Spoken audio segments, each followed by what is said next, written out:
The ash-laden wind cut across Juan Hayes's face as he trudged through the smoldering remains of what had been New Providence Colony's eastern district. 6 hours into the search and rescue operation, his lungs burned from the toxic air, despite the filtration mask. Around him, once peaceful agricultural settlement buildings stood as blackened skeletons against the amber sky, a grim reminder of the fragility of human expansion in the 23rd century.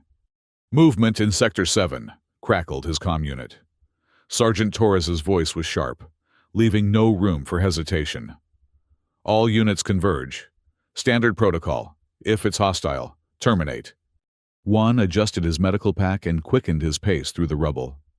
As a field medic with Special Forces training, he had seen the aftermath of conflict across 3 border planets, but nothing quite like the devastation the Kethar forces had unleashed on New Providence. What was supposed to be humanity's peaceful agricultural outpost, tucked away from the border war, had become its newest battlefield. The sound of falling debris drew his attention to a partially collapsed storage facility. Something had moved inside. Juan raised his light rifle but kept his finger beside, rather than on the trigger, a habit that had once earned him mockery from his more aggressive squad mates, but had saved innocent lives more than once. "Hayes, confirm your position," Torres demanded through the comm. "Approaching target zone from the south," Juan replied, his voice steady despite the adrenaline pulsing through his veins. "I'll assess before engagement." "Negative. All units have shoot-on-sight orders for any Kethar stragglers."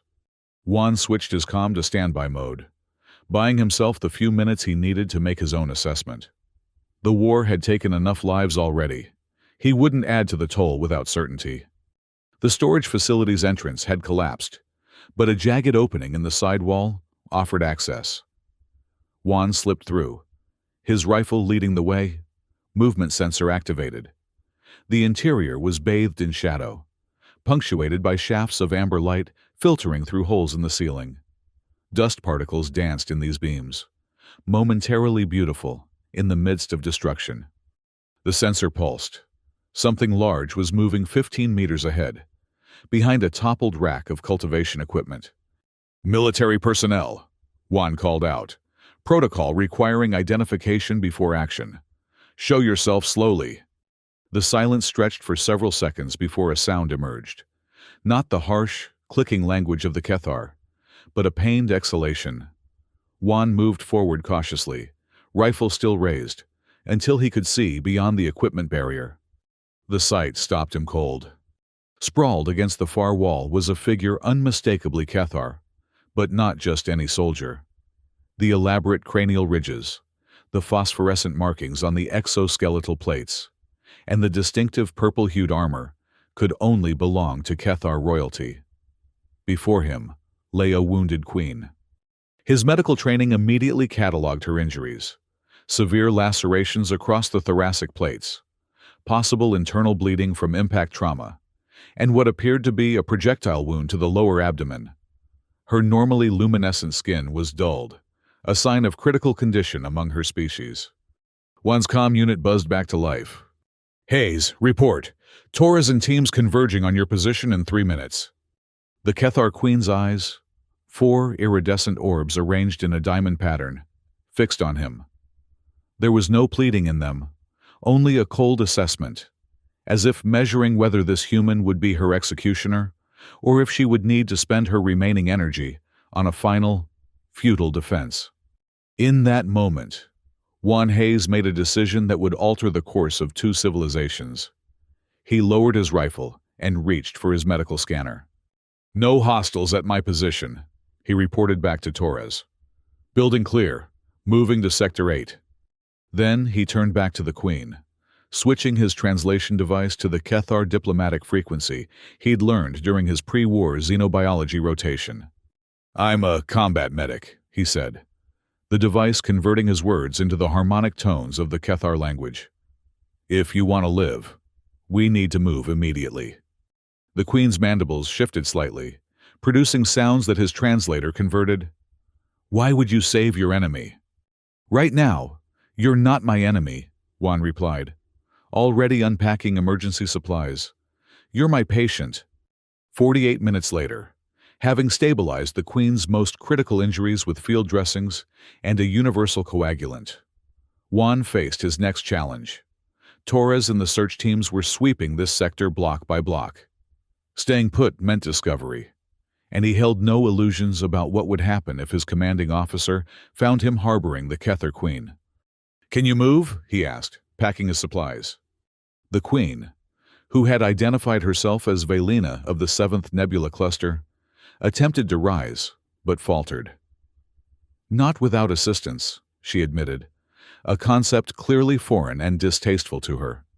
"Then I'll carry you," Juan said, already calculating their best escape route. The southeastern boundary of the colony connected to the Scarlet Canyon system, rough terrain, but riddled with caves that could provide shelter. "Your kind would kill you for this betrayal," Velina observed, as Juan helped position her for transport. "Probably," he agreed, securing her injured thorax with compression bandages. "But I took an oath to preserve life. All life. Even as we destroy your colonies?" Juan paused, meeting her multifaceted gaze. "That's why I need to keep you alive. Because someone needs to ask why this is happening." With a strength born of desperation and years of physical conditioning, Juan lifted the Kether Queen onto his shoulders in a modified carry. She was heavier than a human of similar size would be, her exoskeletal structure and denser muscle tissue adding at least 30 kilograms to the burden, but not impossible to transport. "We have approximately 40 miles to cover before reaching safety," he told her, already moving toward the building's rear exit. "A journey that will answer one question." "What question, human?" "Whether compassion is stronger than hatred."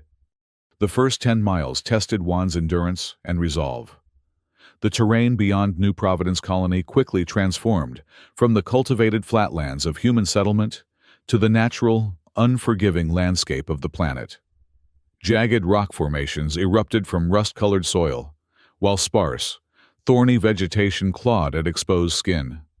All the while, the weight of the Kether Queen pulled at his shoulders and spine. They had narrowly avoided a patrol drone by sheltering beneath an outcropping as it passed overhead, its scanning beam sweeping the ground in methodical patterns. The close call had forced them to detour through a particularly rough section of terrain, adding miles to their journey. "Your body is failing," Velina observed during a brief rest period. She had been monitoring his vitals through her own sensory capabilities, a fact Juan found both impressive and unnerving. "I'm fine," he insisted, though the tremor in his hands as he checked her dressings betrayed him. "You humans claim superiority in this sector, yet you are physically fragile," she continued. "Why does your species push into territories beyond your biological capacity to endure?" Juan took a long drink from his canteen before answering. "The same reason your ships crossed 3 galactic sectors to reach our colonies: survival, growth, curiosity. Not conquest? That's a consequence, not a cause." He repacked his medkit and prepared to resume their journey. "The storms will be here within hours. We need to reach the canyon system before they hit." As if summoned by his words, the horizon darkened with ominous clouds, their edges tinged with the sickly green that characterized the planet's acid rain seasons.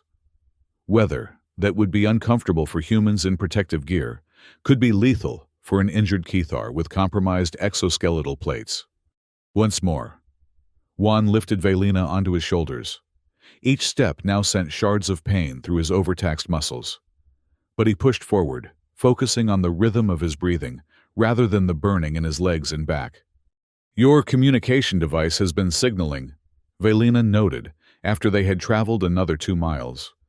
Juan had been deliberately ignoring the persistent vibration at his wrist. "Torres, wanting to know why I've missed 2 check-ins." "You could answer. Explain." The suggestion drew a harsh laugh from Juan. "And have them send a strike team? No thanks." "Your commanding officer, this Torres, she values your skills?" "She values compliance," Juan corrected. "And she hates your species more than most. Her family was on the Epsilon colony when your forces hit it. Velina fell silent for several minutes, processing this information.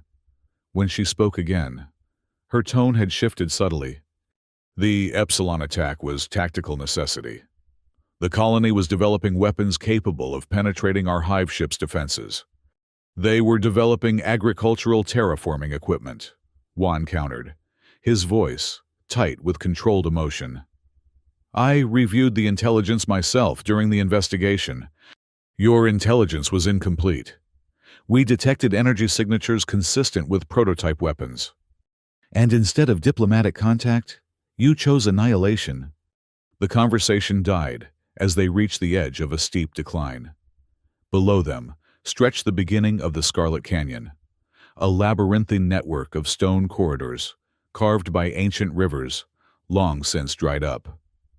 The walls glowed with veins of copper and iron oxide, giving the formation its name and distinctive red hue. This descent will be difficult for you while carrying my weight, Velina observed. I've managed worse, Juan replied, though privately he wondered if his body could endure much more. The first droplets of acid rain had begun to fall, sizzling as they hit exposed rock surfaces. We don't have a choice. For the next hour, they navigated the treacherous path into the canyon, Juan's boots slipping on loose shale as the rain intensified. By the time they reached the canyon floor, his uniform was pockmarked with small chemical burns, where the acidic droplets had penetrated the fabric, and Velina's exposed exoskeletal plates showed signs of corrosion. There, Juan said, gesturing toward a dark opening in the canyon wall. Shelter. The cave extended deeper than he had anticipated, tunneling into the planet's crust. As they moved beyond the entrance, the temperature dropped noticeably, providing relief from the external conditions, but introducing a new concern: maintaining Velina's body temperature, critical for her healing process. Juan gently lowered the queen onto the smoothest section of cave floor he could find, then immediately began unpacking thermal blankets and setting up a portable heating unit. His medical scanner showed that while her condition hadn't significantly worsened, she would need more comprehensive treatment soon. Your colony has sent search parties, Velina said suddenly, her head tilted in the distinctive Kethar listening posture. Juan paused. You can hear them from this distance? My species evolved as hunters on a world where sound travels poorly. Our hearing compensates. She shifted slightly, wincing at the movement. They are approaching from the north, and my own forces are conducting retrieval operations from the east. The news sent a chill through Juan that had nothing to do with the cave's temperature. They were caught between two forces, either of which would consider his current actions treason. We'll move deeper into the cave system, he decided, checking the scanner's geological survey function. These formations often connect to larger underground networks. Velina's four eyes studied him with unnerving intensity. Why continue this effort, human? The probability of our survival diminishes with each hour. One met her gaze steadily. Because giving up guarantees failure, and because every life saved matters, even an enemy's. Even when that enemy has caused the deaths of thousands? Especially then, Juan replied, surprising himself with the conviction in his voice. Because if we can't find a way past hatred, the killing never stops. He busied himself with rechecking her bandages, avoiding further philosophical discussion. The wound in her abdomen had begun to seep a phosphorescent blue fluid again, the Kethar equivalent of blood, and required a fresh application of coagulant. Your hands are gentle for a warrior, Velina observed as he worked. I was a doctor before I was a soldier, Juan explained, carefully applying the medication. I joined the military medical corps to help colonists on the frontier worlds. Never expected to end up in a war. Yet you adapted to violence. I adapted to necessity. He secured the new bandage and began repacking his supplies. Rest while you can. We move again in 30 minutes. As Velina settled into a recovery posture, Juan moved toward the cave entrance to assess their situation. The acid rain had intensified into a full storm, sheets of caustic liquid sluicing down the canyon walls. Through the downpour, he could make out faint lights in the distance, search teams, methodically sweeping the area. His comm unit vibrated again, more insistently this time. With a resigned sigh, he activated it, knowing that continued silence would only accelerate the search. "Hayes here," he answered, keeping his voice low. "Where the hell have you been, soldier?" Torres's voice cracked through the speaker, tension and anger evident in every syllable. "Got caught in the storm. Sergeant, took shelter in the canyon system. Your tracker shows you've moved 15 miles from your assigned sector. Explanation. Now." One thought quickly. Found signs of Kethar movement heading southeast. Followed to investigate. Alone? Without backup or authorization? The skepticism in Torres's voice was palpable. "Not your style, Hayes." "War changes people," he replied, the statement true enough to sound convincing. "I'm continuing reconnaissance once the storm passes." There was a long pause before Torres responded. "Negative. Hold position. Extraction team en route to your coordinates." Juan's heart rate spiked. "Negative on extraction. Sergeant, storm conditions too severe for approach. We'll contact when weather clears." Before Torres could protest further, Juan deactivated the comm and removed its power cell. They had perhaps 2 hours before his deception would be discovered. Less if Torres decided his behavior warranted immediate investigation, despite the storm. When he returned deeper into the cave, he found Velina attempting to stand, leaning heavily against the rock wall. "What are you doing?" he demanded, moving quickly to support her before she could fall. "Your people are coming," she stated, her mandibles clicking with determination. "You must leave me and return to them." "Not happening," Juan said firmly, easing her back down. "And certainly not because you're trying to save me from the consequences of my own choices." "It is not logical for both of us to die." "It's not logical for either of us to die."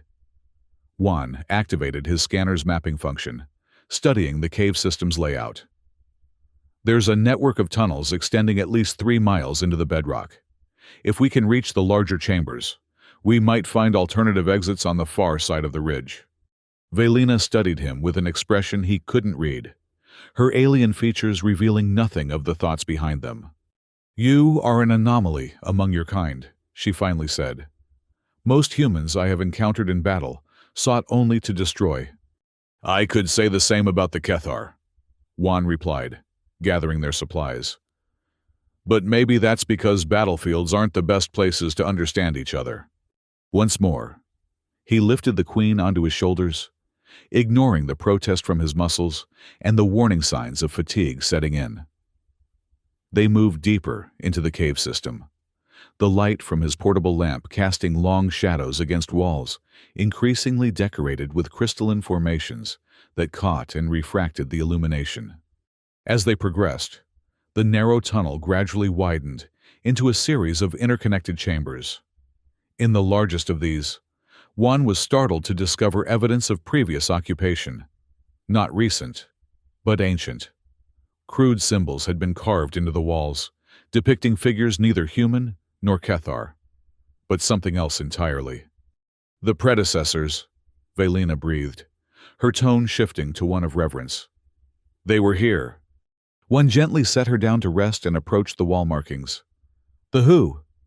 "The species that came before both our civilizations. They seeded compatible worlds across this galactic arm before disappearing from recorded history."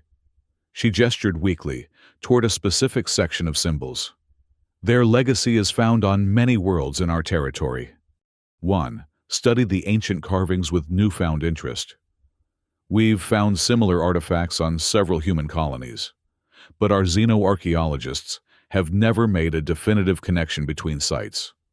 "Because your scientists lack access to the complete record," Velina explained. "The Kethar have preserved predecessor knowledge for millennia."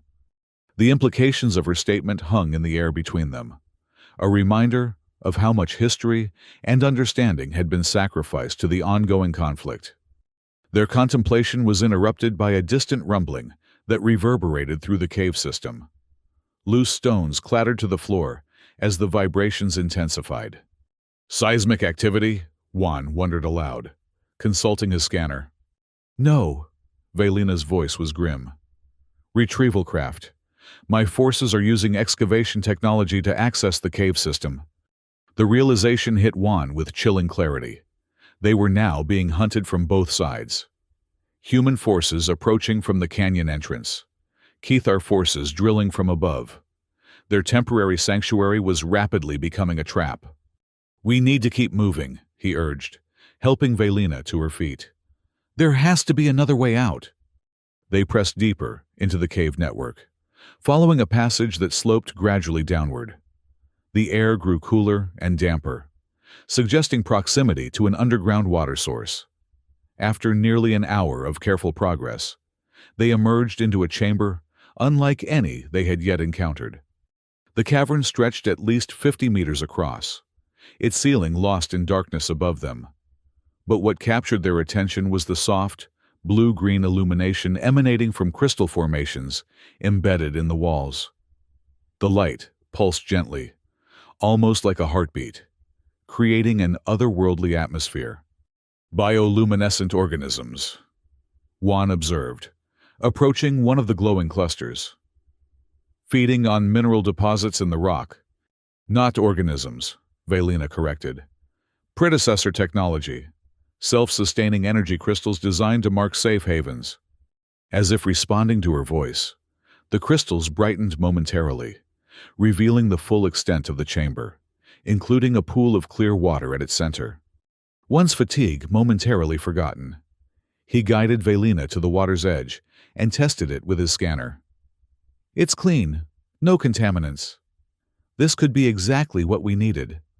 With careful efficiency, he set about creating a more sustainable medical station, using the chamber's natural resources to their advantage.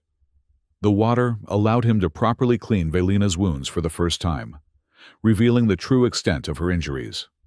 You require surgery, he concluded after a thorough examination. The projectile fragment near your secondary circulatory node needs removal, or infection will spread.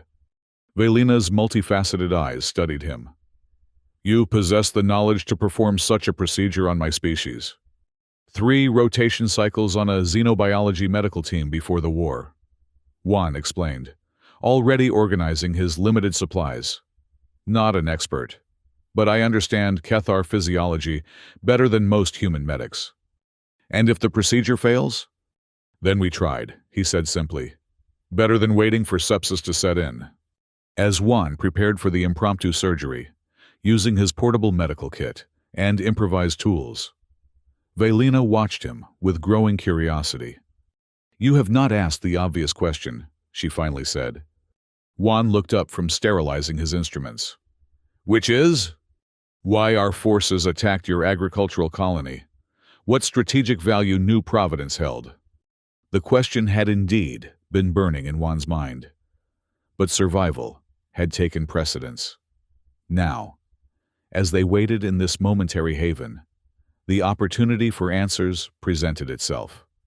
All right, he said, sitting back on his heels. Why did you attack New Providence? It's nowhere near any military installation.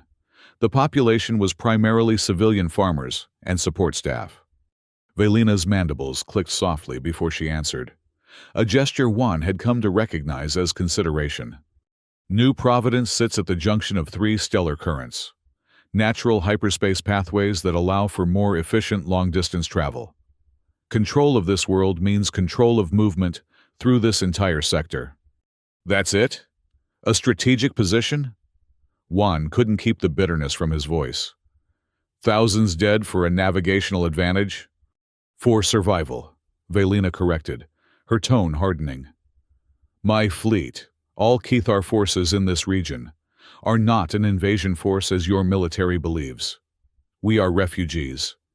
The statement caught Juan completely off guard. Refugees? With battleships and destroyer-class vessels. Our homeworld is dying, Velina explained, each word measured and heavy with significance. A pathogen has infected our central hive clusters, spreading throughout our native ecosystem. Within 3 generations, our planet will be uninhabitable. Those you call invaders are the vessels carrying our genetic legacy, our civilization's future. Juan sat back, processing this revelation. Why not communicate this, request assistance, or negotiated settlement rights? The first Cathar diplomatic envoys sent to human space never returned, Velina replied. The second were imprisoned and studied. The third were shot down over neutral territory. After 3 failures, the High Conclave determined that humans would not willingly share habitable worlds. The implications struck Juan like a physical blow. If what she said was true, the entire conflict stemmed from mutual misunderstanding and fear. Thousands of lives lost on both sides, because neither could see the other as anything but a threat. And now, he asked quietly, now my absence will be noted, Velina said. If I am not recovered, the Cathar fleet will assume I was executed. The second phase assault on your remaining colonies will begin within 3 lunar cycles. The weight of responsibility settled on Juan's shoulders, heavier than the physical burden he had carried for miles. What had begun as a simple act of compassion now held the potential to alter the course of an interstellar conflict. Then we need to get you back to your people, he decided, with evidence of what's really happening, and I need to convince my side to listen. A significant challenge, Velina observed, given that both our species are currently hunting us.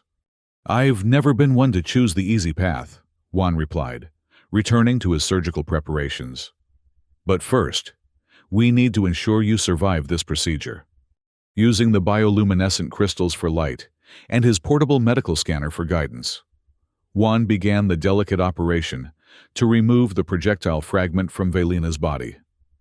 The Cathar physiology was both familiar and alien to his trained hands, similar enough to other exoskeletal species he had treated to navigate, but with complexities that required constant adaptation. For over 2 hours, he worked with unwavering concentration, extracting the fragment millimeter by millimeter to avoid damaging the surrounding tissue. Velina remained conscious throughout, her species lacking the neurological structure that would allow for conventional anesthesia. But she maintained a meditative state that minimized her response to pain. When the metal shard finally came free, Juan held it up to the crystal light, a twisted piece of human ammunition designed to fragment on impact. The irony that he was now removing human weapons from a Cathar body was not lost on him.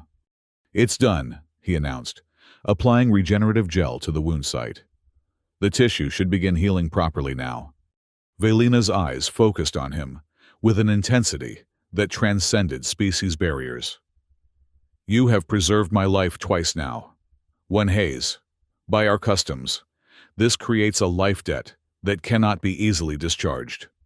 Consider it a down payment on peace, he replied, securing the final bandage.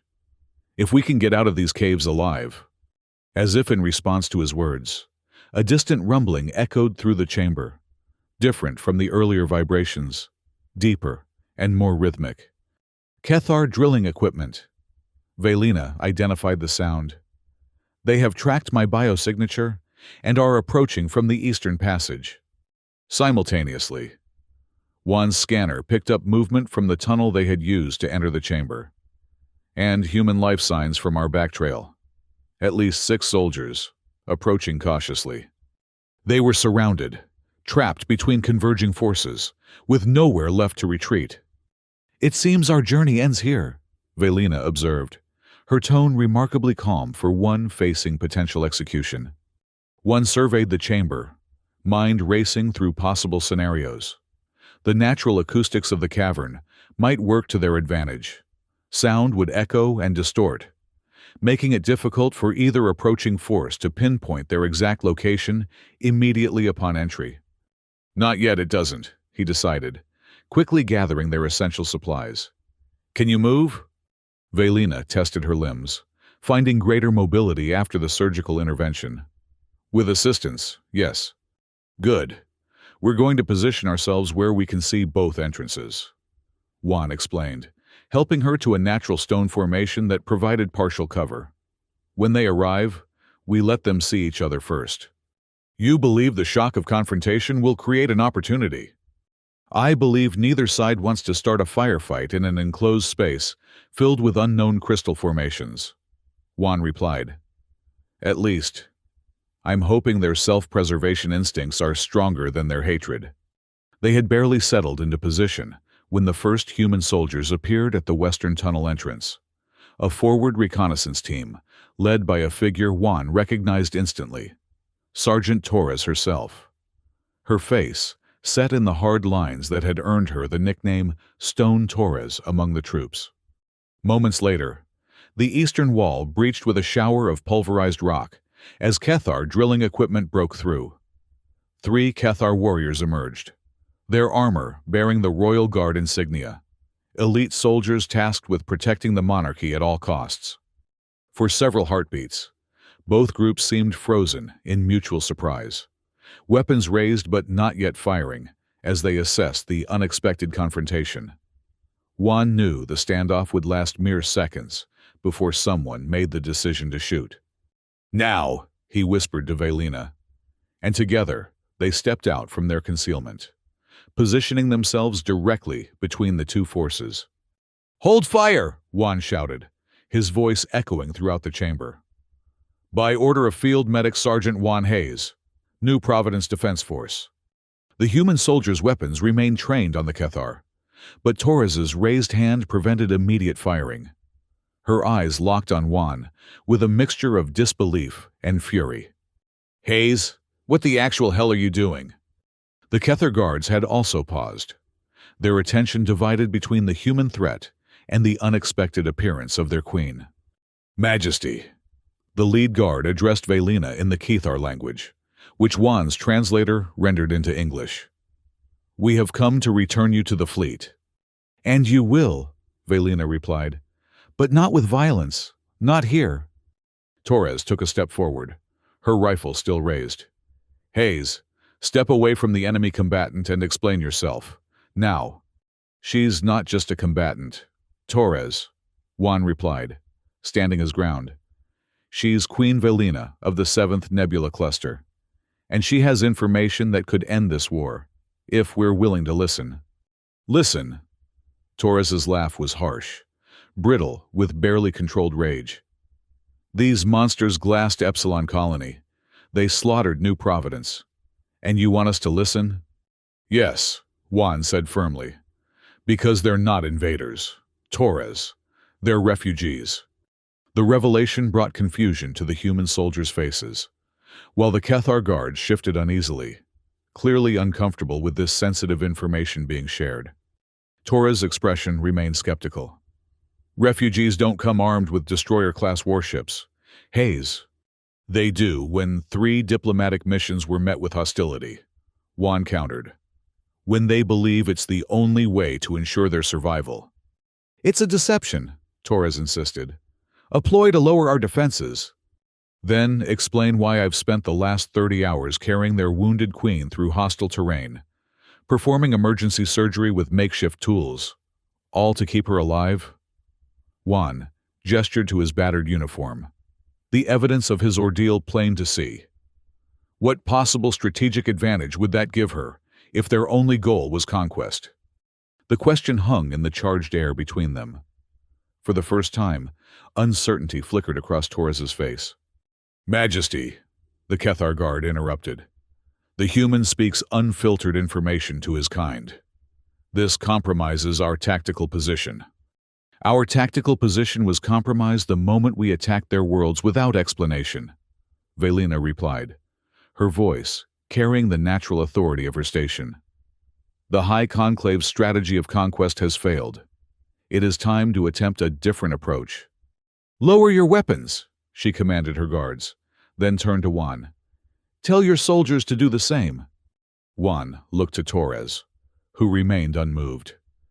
"Sergeant, I'm asking you to take a chance. For 5 minutes. Let's talk instead of shoot. You're asking me to risk my squad on the word of an alien queen, And a medic who's clearly lost his mind, Torres replied. But there was hesitation in her voice now. I'm asking you to risk your squad on the possibility of ending a war that will otherwise cost thousands more lives, Juan corrected, including the lives of everyone still surviving on New Providence. Torres held his gaze for a long moment, internal conflict evident in her expression. Finally, she made a subtle hand gesture, and her team lowered their weapons fractionally, not putting them away, but no longer in firing position. 5 minutes, she conceded. Then we reassess. It was enough. For the next 20 minutes, far longer than Torres had initially allowed, Juan and Velina explained the situation from both perspectives. The Cathar plague, threatening their homeworld. The miscommunications and hostilities that had spiraled into full-scale war. And the possibility of a different path forward. You expect me to believe this changes anything? Torres finally said. That we should just forget the colonies they've destroyed because they had their reasons. No, Juan replied honestly. I expect you to report this to Colonel Reeves and let higher command decide how to respond. Our job right now is to get this information where it can make a difference. The logic of this approach seemed to resonate with Torres's military mindset. After a brief radio consultation with her superiors, conducted in a privacy code Juan couldn't decipher, she reached a decision. Queen Velina will be escorted to the forward command post, Torres announced. Her guards may accompany her, disarmed. Hayes will be detained for questioning regarding his actions. Unacceptable, Velina stated flatly. When Hayes has honored the highest principles of compassion at great personal risk, he will not be punished for this. With all due respect, Your Majesty, Torres replied, the honorific sounding strange from her lips. You're not in a position to make demands about our military protocols.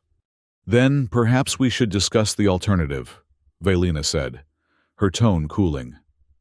My flagship carries enough firepower to reduce this planet's surface to molten slag. If I do not return safely, with Juan Hayes unharmed, that will be the outcome. The threat hung in the air, a reminder of the delicate balance they were attempting to establish. Or, Juan interjected, we could try something unprecedented. A joint escort, Cathar and human forces together, demonstrating the possibility of cooperation to both sides. Torres looked at him as if he'd suggested they all grow wings and fly. You can't be serious. Deadly serious, Juan confirmed. Because the alternative is continuing a war based on misunderstanding that neither side can ultimately win. After hours of tense negotiation, relay communications with both human and Cathar command structures, and several near breakdowns of the fragile ceasefire, an unprecedented arrangement was established. Velina would be transported to a neutral location, a research outpost on New Providence's smaller moon, where representatives from both species could meet under controlled conditions. Juan found himself in the surreal position of serving as both medical attendant to the Cathar Queen and cultural interpreter for the human diplomatic team hastily assembled by Colonel Reeves. His actions, initially seen as treasonous by many of his fellow soldiers, were reluctantly acknowledged as having created an opportunity where none had existed before. 3 days after their emergence from the Crystal Cave, Juan stood in the observation deck of the lunar outpost, watching as shuttles from both human and Cathar vessels approached the landing pads below. The tension in the facility was palpable. Centuries of interspecies hostility could not be erased by a single act of compassion, no matter how significant. Your hands are trembling, Velina observed, having approached silently to stand beside him at the viewport. Juan glanced down, surprised to find she was right.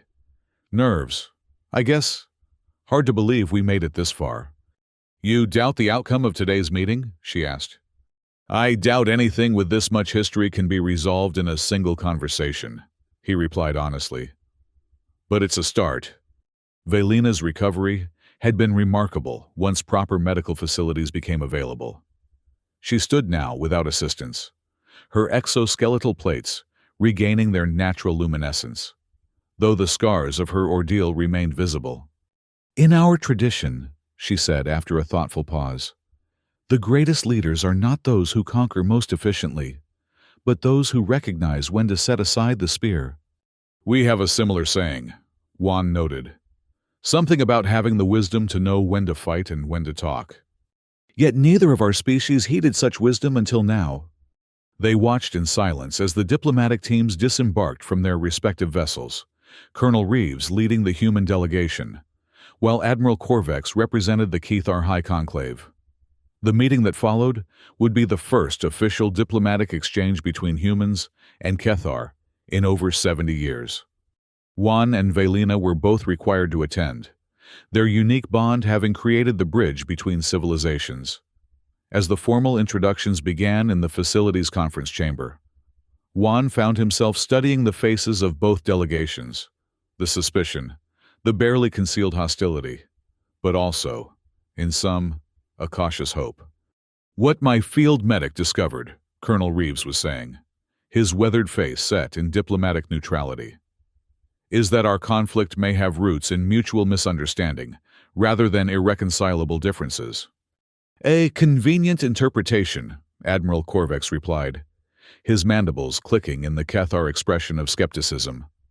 "One that overlooks the human policy of shoot first when encountering our kind." The tension in the room escalated instantly, both sides bristling at perceived accusations. Juan caught Velina's eye across the table, recognizing in her expression the same concern he felt. This fragile opportunity could shatter at any moment. "Perhaps," Juan suggested, speaking out of turn but unable to remain silent. Both sides could begin by acknowledging that mistakes were made in past encounters, without assigning primary blame. The room fell silent, all eyes turning to the medic who had overstepped his role. "Sergeant Hayes speaks without authorization," Colonel Reeves stated, his tone clipped. "But not without wisdom," Velina interjected. "I would hear more of his perspective, given that he, alone among us, has demonstrated the capacity to see beyond tribal loyalty." The unexpected support from the Kethar Queen created an opening, and Juan found himself invited to speak more fully. Drawing on his medical training, he framed the conflict as a disease that had infected both civilizations, a pathology of fear and misunderstanding that could be treated only through honest communication. The Kethar face a legitimate crisis, he explained to the human delegation. Their homeworld is being consumed by a pathogen that targets their biological infrastructure. Without new habitable worlds, their civilization will collapse within generations. He turned to the Kethar representatives. "And humans react with fear to what they don't understand. Our history is filled with violent responses to perceived threats, even from our own kind. But we also have a profound capacity for compassion and cooperation when given the chance to exercise it." "Pretty words," Admiral Corvex observed, "but words alone will not save my people." "No," Juan agreed. "But combined action might." Human xenobiologists have experience with similar planetary pathogens from our own colonial history. Kethar biotechnology is advanced beyond our capabilities in certain areas. Together, you might find solutions that neither could develop alone. The suggestion sparked the first genuinely productive exchange of the meeting. Scientists from both delegations began discussing technical possibilities, temporarily setting aside political considerations in favor of problem solving. By the session's end, tentative agreements had been reached. A joint research initiative would be established to address the Kethar homeworld pathogen. Limited settlement rights would be negotiated for Kethar refugees on uninhabited worlds within human-controlled space, and immediate cessation of hostilities would be implemented while more comprehensive peace terms were developed. It was far from a complete resolution, but it was more progress than either side had dared hope for when the day began. As the delegations prepared to return to their respective vessels, Velina approached Juan privately. "You have altered the course of two civilizations. Juan Hayes," she said, her voice carrying a warmth he had not heard before. "The life debt I owe you can never be fully repaid. I didn't do it for debt or recognition, he replied. I did it because it was right. Nevertheless, among my people, such actions deserve acknowledgement. She extended her hand in the human gesture she had observed, a significant cross-cultural adaptation.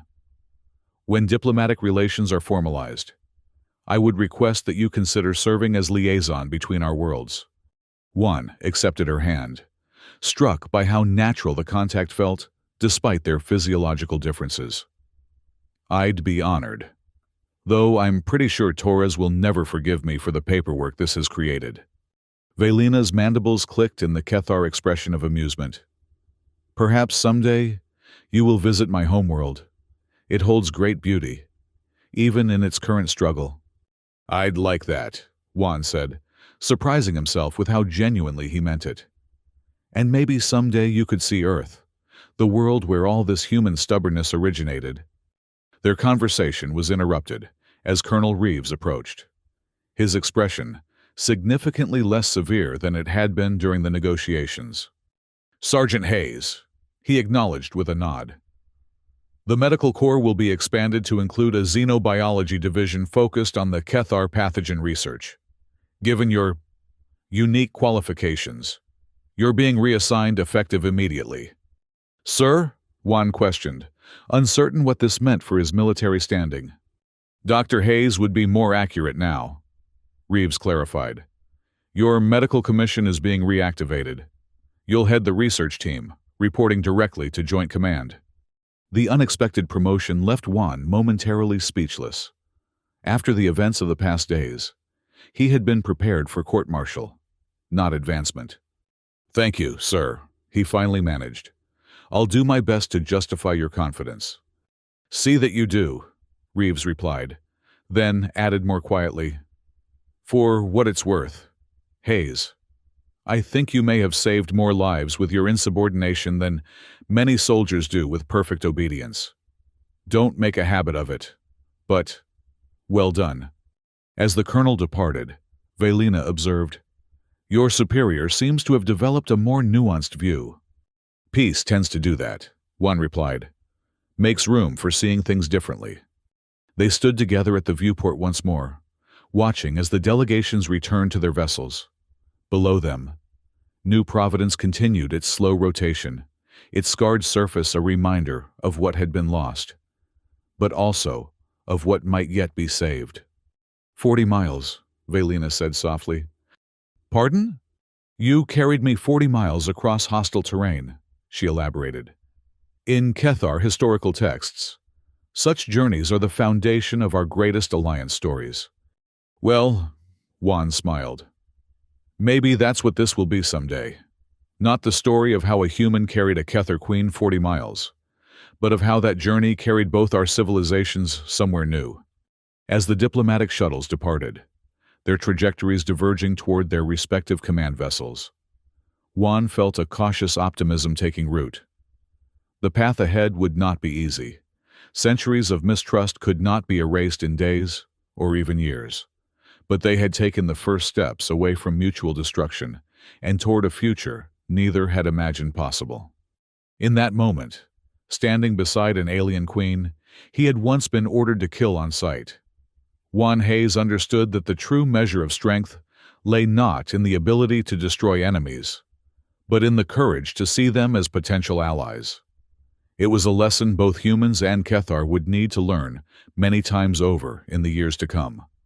But for now, it was enough that they had begun.